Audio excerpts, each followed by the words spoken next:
Hello and welcome to Physics Fix, the show that will cover the entire range of physics, expose you to new theories and brush up your existing fundamentals in the subject to help you score high in your exams.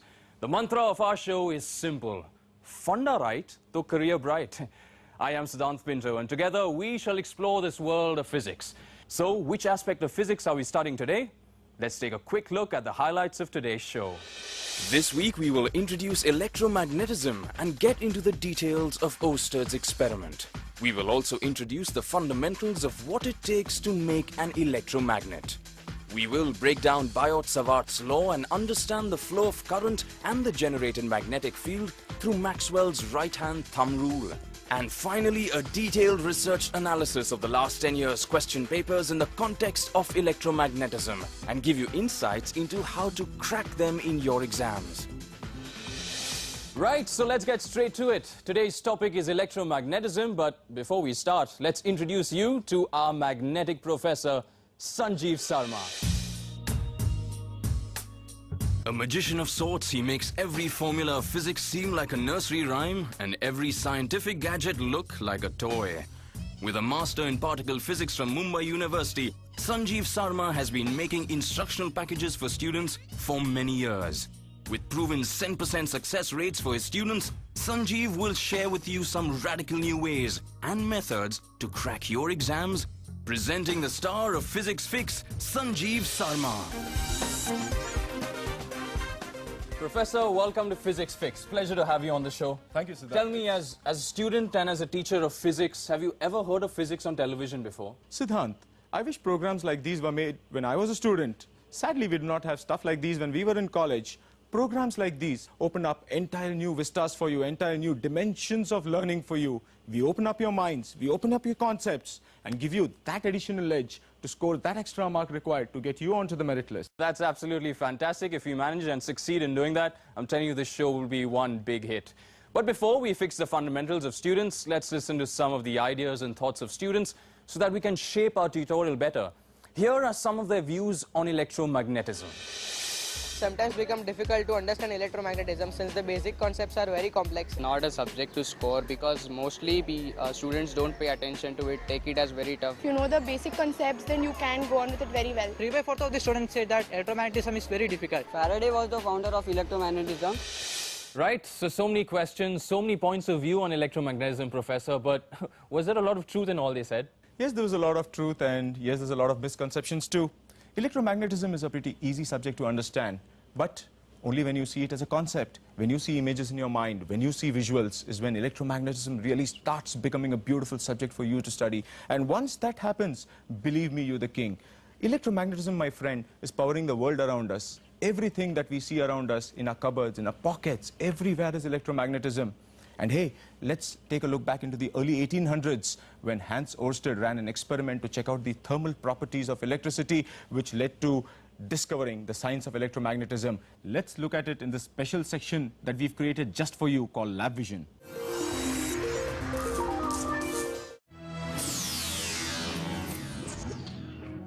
So this is Oersted's experiment performed for the first time in the 19th century. The tools, as you can see, which Oersted used: a battery, a magnetic compass, a copper wire, a resistance in a form of a bulb in our experiment, and a switch to control the electric current in this circuit.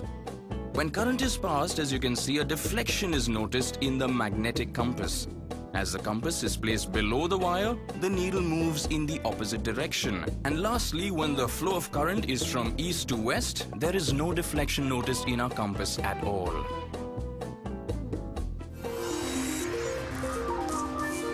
Siddhant, wasn't that beautiful? Absolutely, and you can make out that it was completely by accident that he discovered this, wasn't it? The entire experiment happened by mistake, and what's more, Oersted did not know what was happening.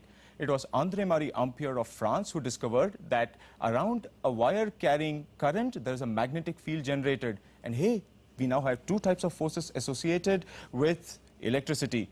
The one is electric, the other is magnetic.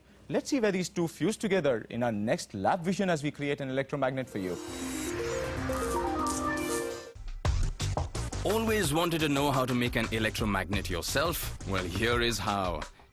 Take this iron rod and hold it near the nails. Initially, it won't attract any nails since it has no magnetic properties as yet. However, when you coil this copper wire around the iron rod and connect its end to a battery, a current starts to flow through the coil.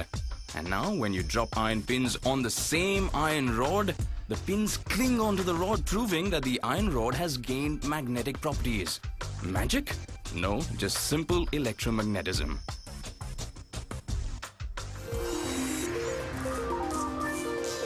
I know you've made this magnet hundreds of times, but hey, let's do it again. With stuff that's available at your home, you need a battery which is available in your torch. You need a length of copper wire, and you need a nail. All you need to do to make an electromagnet is take this copper wire, wrap it around the nail, connect the ends to the battery, and hey, the nail will now act as a magnet for the duration that the electric current is flowing through it. So Siddhant, can you make an electromagnet at home now? Professor, I think I can now after looking at how simple it is. But the question is, do I really need an electromagnet to be attracting people? Before you answer, of course, rumor has it that when you were just 7 years old is when you made your first electromagnet. Is that even true? All right, guys, what Siddhant says is true. But you know why I did that? I did that because I understood things as a concept, not because I mugged them up. Yes, Siddhant, you need to understand things to make things. And that's where I come from. And that's what I'm going to teach you guys today. Professor, I'm not so sure how many 7-year-olds there are out there making electromagnets. But of course, before we progress on today's show, a quick recap of what we've learned so far. It's a little segment we call Flashback. From what we've learned so far, we observe that there is a magnetic field around all the current-carrying conductors. For a deflection to be observed, both the current-carrying conductor and the magnet should be placed in the north-south direction. The direction of the magnet is towards the left when it is placed above the current-carrying conductor, and it is to the right when it is placed below the current-carrying conductor. Change in the direction of current changes the direction of deflection in the compass. A simple iron bar can be converted into an electromagnet by coiling a loop of wire around a conductor and passing current through it.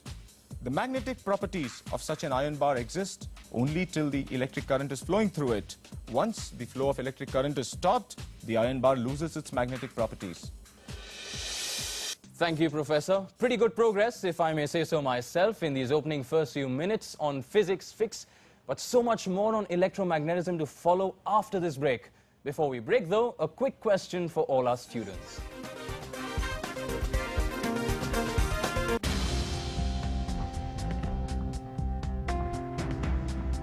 The question is, in Oster's experiment, the magnet deflects when the current-carrying conductor is placed in which direction? Your options are A, east-west, B, north-south, C, west-north, and D, west-east.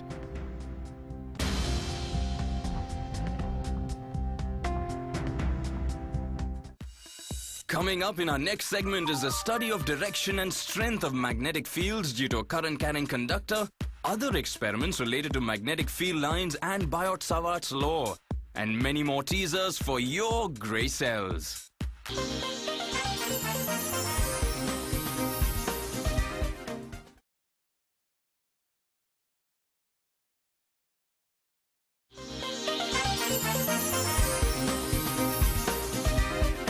Before the break, we asked you in Oster's experiment, the magnet deflects when the current-carrying conductor is placed in which direction?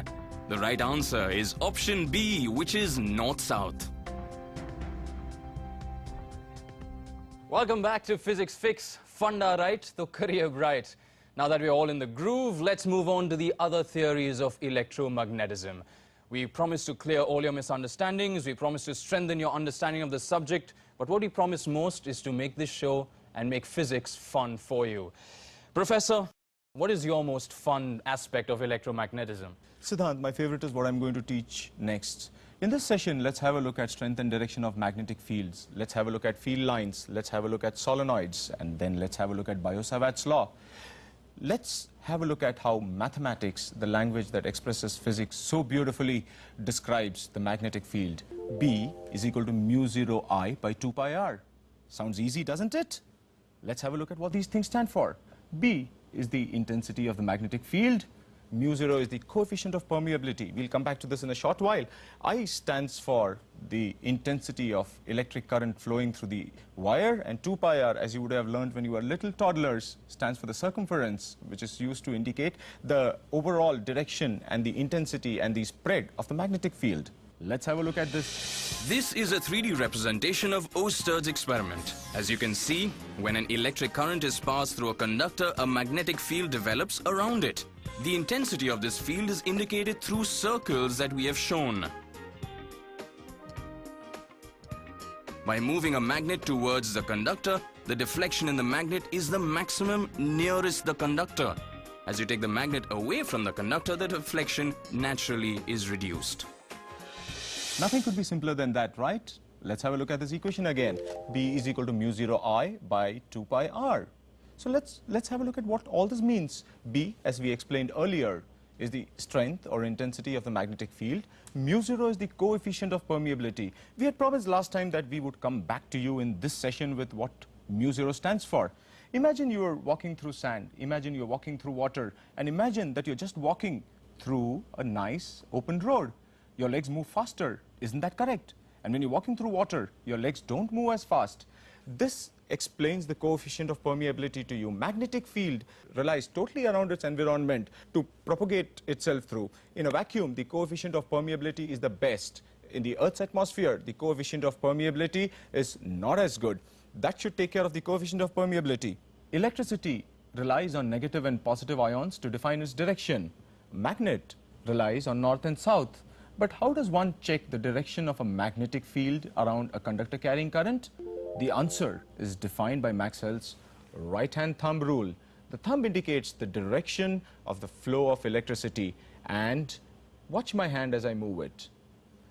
The direction of movement inwards towards the palm explains the direction of the flow of the magnetic field. And this indicates the direction of the flow of current. Wasn't that simple? Let's take a quick look at magnetic fields around a circular loop that are carrying current. Let's take a quick look at what happens when an electric current passes in a circular loop. As you can see, it creates a magnetic field at every point in that same circular loop. This magnetic field is more concentrated at the center of the loop rather than outside the loop. We've seen what happens to a magnetic field around a single loop that carries current. But what happens when hundreds such loops of wires are stacked together? The intensity of magnetic field at the center of this stack becomes intensely huge. Stacking such loops together gives you something called solenoid. The magnetic field inside a solenoid is explained using the following equation. B is equal to mu 0 Ni, where mu 0 is the coefficient of permeability, B is the intensity or the strength of the magnetic field, N is the number of turns that are present in the solenoid, I is the amount of electric current that is flowing through the conductor. Let's take a look at the force fields around a bar magnet and a solenoid together. In this visual, we look at the similarity between the force fields of a solenoid as well as a bar magnet. You can see how the field lines flow from north to south, both in the bar magnet as well as the solenoid. More than enough evidence to show us that a solenoid, which is nothing more than a magnet created by electricity flowing through a coil, is very similar to a bar magnet. Millions of questions running through your mind, but before you start asking them, let's look at the basis of all these million questions. This basis is called the Biot-Savart's law. Let's have a look at the diagram that tells you what Biot-Savart's law is all about. Biot-Savart's law states that the strength of a magnetic field measured typically as a Tesla at point P due to a small length dl of the conductor carrying electric current I is defined through the following equation. The equation is dB is equal to mu 0 I dl sine theta by 4 pi r squared. Tough equation, isn't it? Let's break it up into smaller components and see what this is all about. Mu 0, let's come back to this, is the coefficient of permeability. I is the amount of electric current flowing through the wire at any given point in time. dl is the small length of the copper wire or the conductor that we are trying to measure the magnetic intensity from. Sine theta is the angle at which the point P is from the length of wire dl. 4 pi r square obviously indicates a direction and a measurement of that direction. dB is the magnetic strength at point P. Remember, this equation is important for you in your examination. Let's go through it again. dB is equal to mu 0 I dl sine theta by 4 pi r squared. I understand most of that, Professor. I'm getting a sense, of course, from Oersted to Biot-Savart's law. As time progressed, was man, getting to know more and more about electromagnetism? What exactly is the relation between Biot-Savart's law and what Oersted discovered? Siddhant, at the start of this chapter, I had told all you guys to try and visualize things in your mind. Do not try to mug up an equation. Understand that the images that we've shown you of how Oersted's experiment worked are directly linked to the equation that we've just expressed to you. Biot-Savart has very beautifully expressed what Oersted saw or discovered in his experiment in beautiful mathematical language. That's about all the connection. Beautifully put, Professor. It's almost like a story falling into place all of a sudden. If you're wondering what's coming up next on our story of Physics Fix, you shall know soon. But before that, a quick recap of what went by. We covered a whole lot of ground in this exercise. The greater the amount of electricity flowing through the wire, the more the intensity of the magnetic field. We saw how Maxwell's right-hand thumb rule was used to measure the direction or to see the direction of the flow of the magnetic field. We checked out Biot-Savart's law. dV is equal to mu 0 I dl sine theta by 4 pi r squared. We also saw how magnetic field in a solenoid is calculated using the equation B is equal to mu 0 Ni. Keep an eye out for this equation. It just might come in your exams again.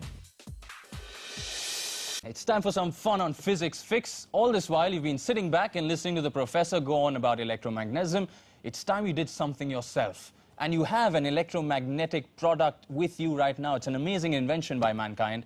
It's called the mobile phone. It's time you sat up, started using it, and started answering questions on everything you've learned on this show. Grab your mobile phones and SMS your correct answer to these questions to 8818. Right, so if your correct answers to questions 1 through 5 are A, B, C, D, and then A, all you have to do is SMS it in that order, A, B, C, D, A, to 8818. Remember, this is only for the early birds. Only they will win fantastic prizes. And here are the questions for you.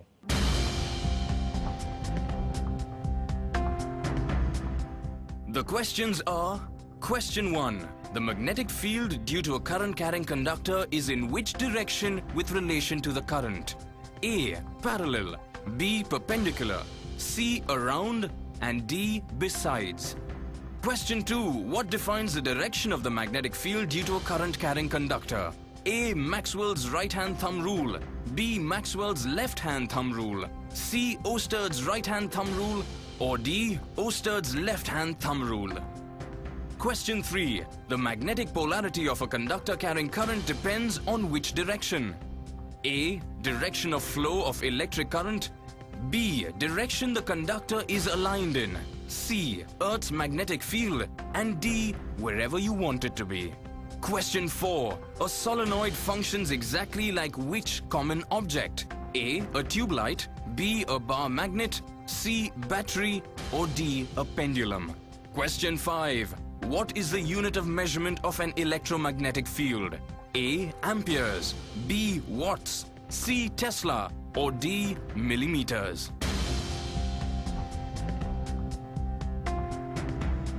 We'll be right back with all the correct answers after this short break, so don't go anywhere.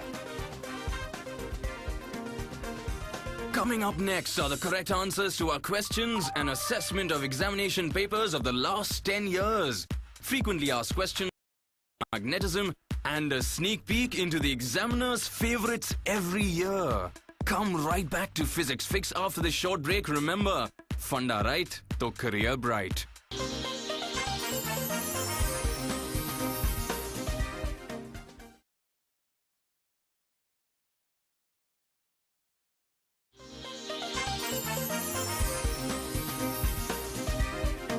The correct answers to the questions we asked you before the break. Question 1. Magnetic field due to a current carrying conductor is in which direction with relation to current? The correct answer is B. Perpendicular. Question 2. What defines the direction of the magnetic field due to a current carrying conductor? The correct answer is option A. Maxwell's right-hand thumb rule. Question 3. The magnetic polarity of a conductor carrying current depends on which direction? And the correct answer is option A. Direction of flow of electric current. Question 4. A solenoid functions exactly like which common object? The correct answer is B, bar magnet.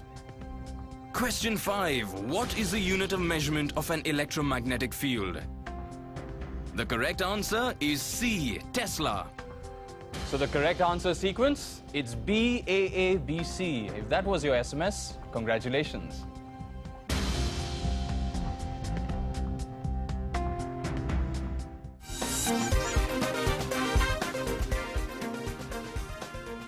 Welcome back to Physics Fix, that one show that's going to help you crack your examinations.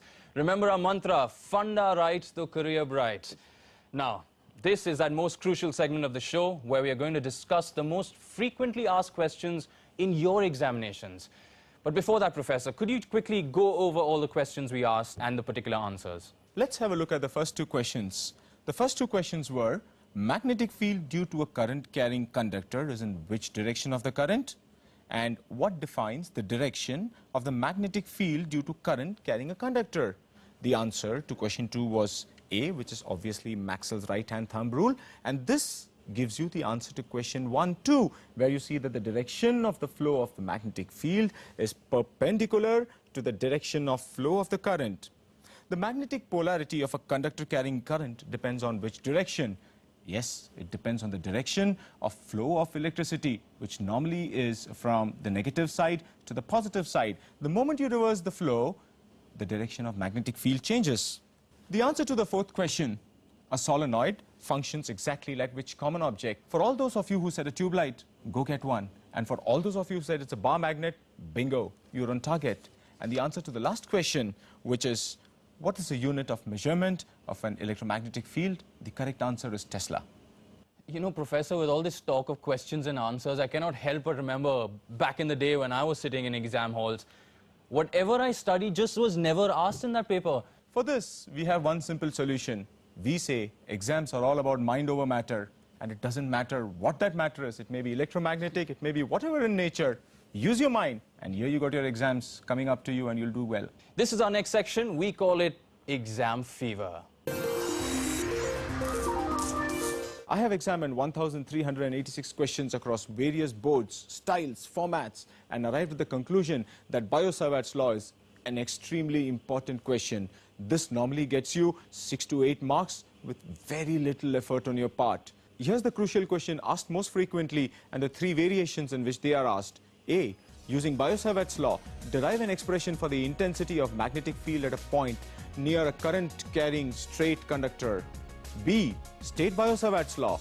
Use it to derive an expression for the magnetic field at a distance x along the axis from the center of a circular loop of radius r carrying a steady current I. Also, sketch the magnetic fields for such a loop. C. State Biot-Savart's law.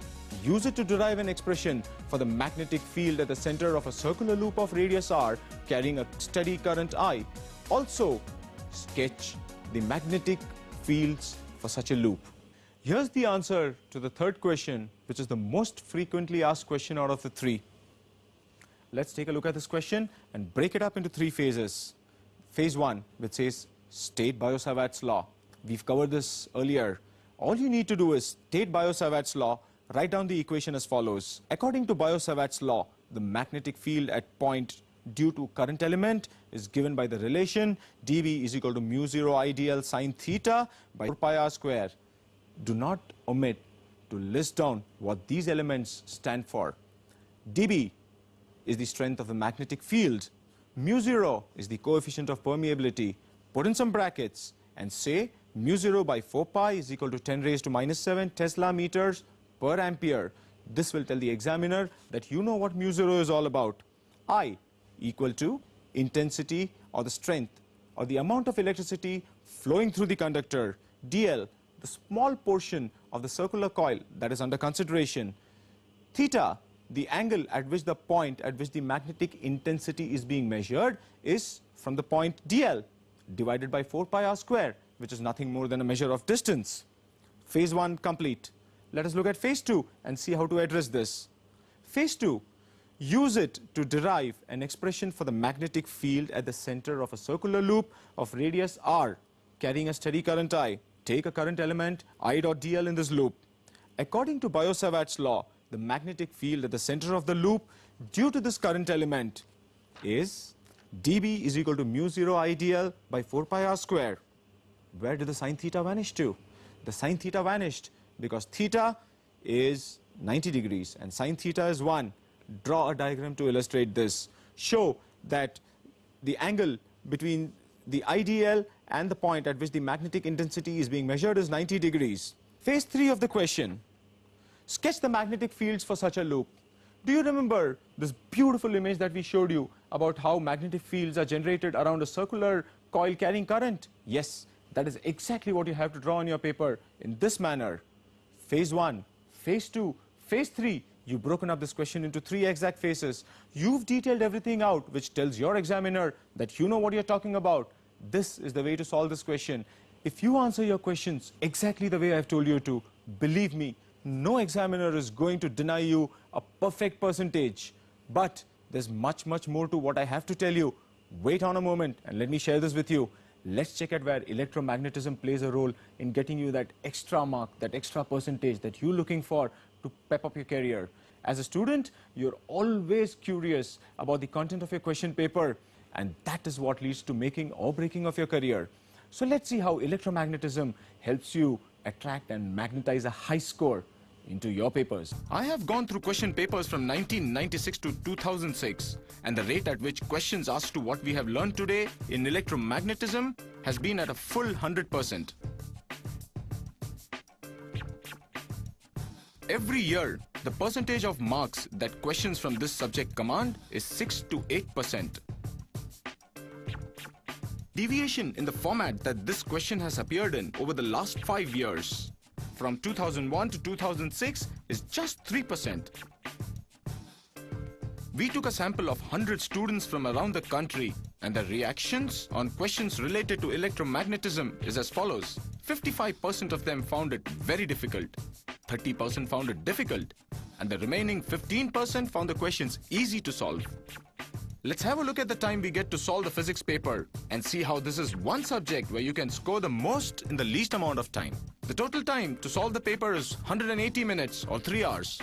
Total amount of marks you can get here are 70. The questions on electromagnetism fetches you 8 marks.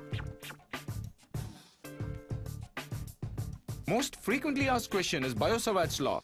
This adds 5 marks to your score. Percentage you get on attempting this is 7.14. The maximum time that the solution commands is just 5 minutes. This is just 2% of the total time given to you to solve the complete paper. The chances of you scoring a perfect 99 on electromagnetism and Biot-Savart's law after watching this show is 99%. And for the balance 1%, please go fly a wash basin and rediscover Newton's law of gravity. Professor, thank you. I cannot thank you enough. I think you've done much more than all those long hours of studying that all the students do out there. And, you know, thank you very much for everything you've taught us on electromagnetism. Well, from Ostad's experiment to Biot-Savart's law to solving the tricky problems of your question papers, we hope we've answered all your queries, all your questions by our magnetic professor in this episode of Physics Fix. For further enlightenment on any aspect of physics, remember, you know where to be. Keep watching Physics Fix. Funda right, to career bright. For more objective questions, you can SMS physics to 8818. And for more detailed questions, tips and analysis, log on to our website, which is www.greycells.com. We meet every Monday, same time, only on Grey Cells. Till next time, goodbye. Good luck, and remember, hard work never fails. Happy studying.